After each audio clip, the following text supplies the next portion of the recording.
Bismillahirrahmanirrahim. Assalamualaikum warahmatullahi wabarakatuh. Halo teman-teman semuanya, selamat siang. Di sini saya akan mempresentasikan mengenai jawaban UAS yaitu review analisis 2 jurnal ilmiah. Nah, sebelum kita melanjutkan mengenai pembahasan, di sini saya akan memperkenalkan diri terlebih dahulu. Perkenalkan, nama saya Ajeng Wulandari Aisyah dengan NIM 24020 dengan mata kuliah Akuntansi Biaya kelas MJ503 Prodi Manajemen PJJ S1 dengan dosen Ibu Agnes Sintia Eka Putriani SAKTMAK dengan moto kita adalah doa kita. Nah, untuk jurnal yang pertama yaitu mengenai analisis cost volume profit sebagai alat bantu perencanaan laba pada perusahaan Pialatif Kediri. Di sini merupakan ada latar belakang permasalahan ataupun penelitian dari jurnal tersebut, di mana perkembangan usaha kecil dan menengah di Kota Kediri begitu meningkat.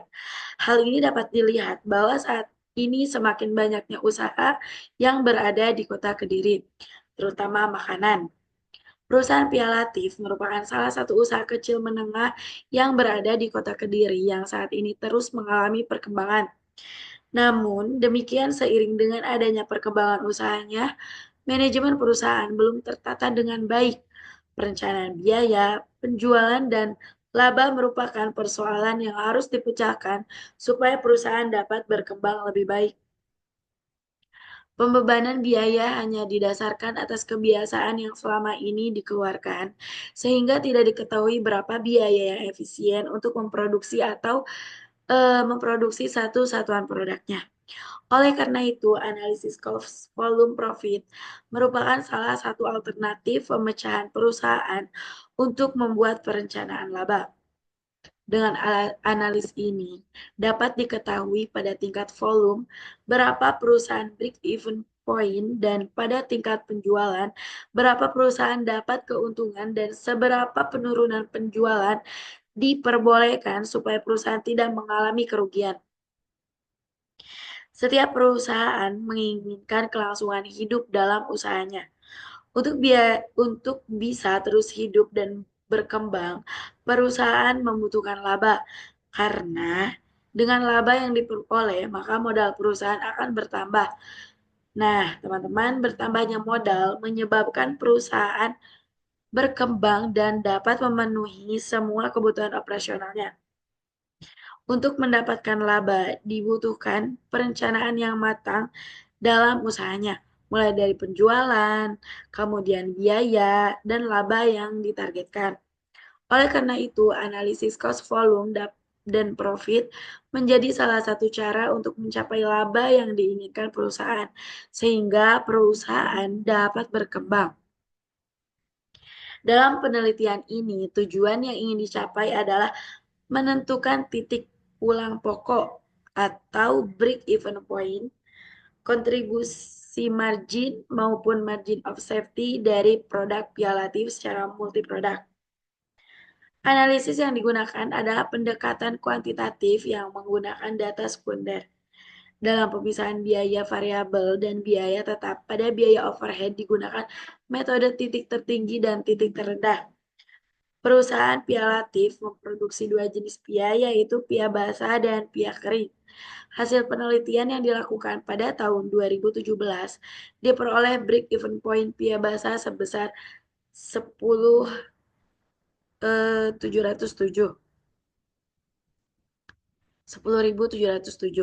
unit dan pia kering sebesar 6.227 unit. Contribution margin pada tahun 2017 sebesar untuk nominalnya teman-teman bisa dilihat ya di sini. Kemudian sedangkan secara rasio sebesar 55,2%. Margin of safety dari pihak basah sebesar 96,21%, sedangkan pihak kering sebesar 96,2%. Untuk mencapai peningkatan keuntungan sebesar 5% di tahun 2018, perusahaan harus melakukan penjualan pihak basah sebesar 296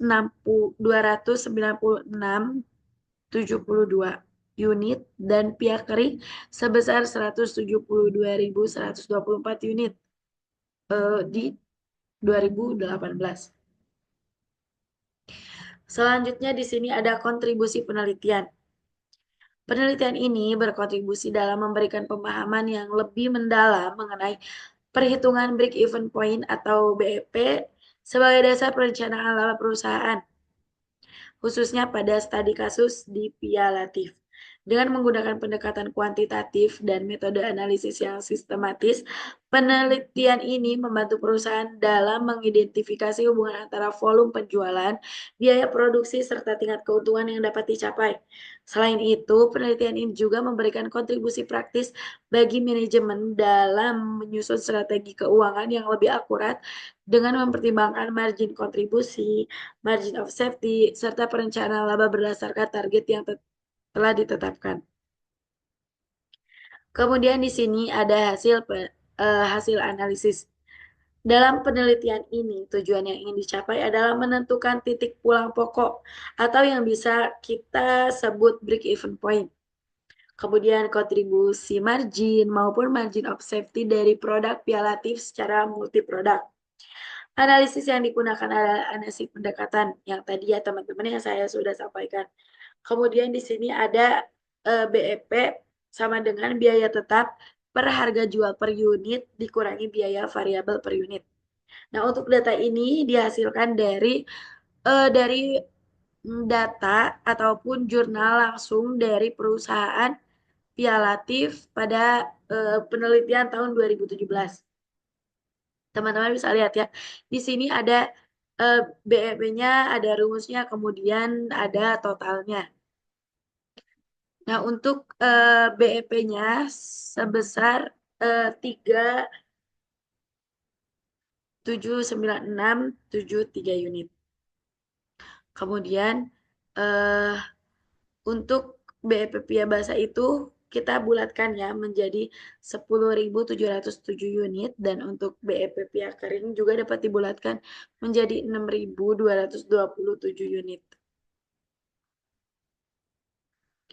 Selanjutnya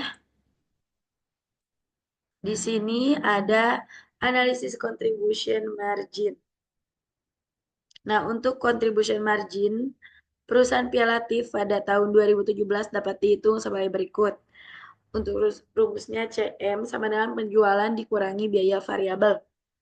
Untuk penjualan pia basah itu 8.000 dikali 282.150 sama dengan 2.257.200 dan untuk penjualan pia kering juga dapat dilihat ya teman-teman. Kemudian di sini ada biaya variabel. Juga teman-teman ini saya perlihatkan ya. Dan untuk kontribusi marginnya juga ini totalannya sebesar ini. Dan kemudian di sini ada analisis contribution margin.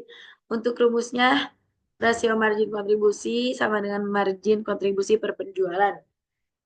Nah, untuk rasio margin kontribusi perusahaan Pialatif tahun 2017 adalah 55,03%.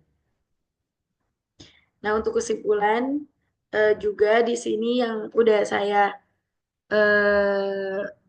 tadi jelaskan ya, untuk BEP produk Pia Basah pada tahun 2017 sebesar 10.707 unit, di mana setiap kotak berisi 10 biji dengan harga per unitnya itu 8.000, sehingga jumlah BEP yang dicapai sebesar 85.656.000.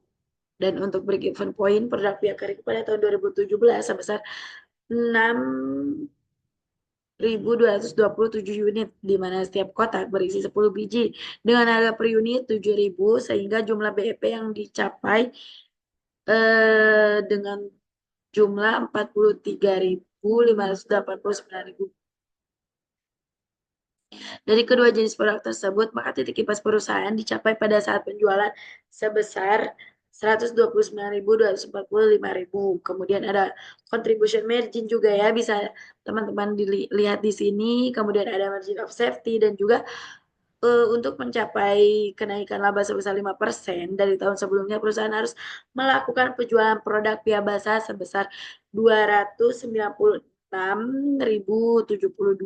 unit dan produk pihak kering sebesar 172.184. Nah, kalau yang tadi itu merupakan analisis jurnal yang pertama dan selanjutnya di sini ada jurnal kedua yaitu mengenai analisis penetapan harga pokok produk bersama pada PT Sulindafin. Nah, teman-teman di sini ada latar belakang yaitu sebuah perusahaan yang bergerak di bidang manufaktur. Manajer akan dihadapkan dengan dua pilihan yang cukup krusial dalam memutuskan kegiatan produksinya. Pilihan yang dimaksud tersebut yaitu pilihan untuk memproduksi barang sendiri atau membeli barang dari perusahaan lain.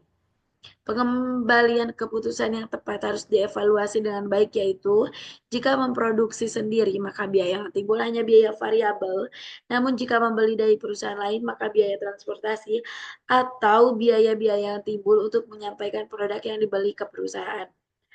Eh, Menurut Komarudin Ahmad pada tahun 2013. Kemudian pilihan yang kurang tepat akan mengakibatkan kerugian bagi perusahaan itu sendiri. Sebagai seorang manajer, haruslah cermat dalam membaca situasi tersebut. Sebelum keputusan yang akan diambil, manajer harus menghitung biaya-biaya yang akan dikeluarkan oleh perusahaan. Biaya-biaya tersebut akan dihitung dalam perhitungan harga pokok produksi. Setelah dihitung, secara tepat biaya-biaya yang harus dikeluarkan oleh perusahaan, maka akan keluar perbandingan biaya antara memproduksi barang sendiri atau membeli dari perusahaan lain.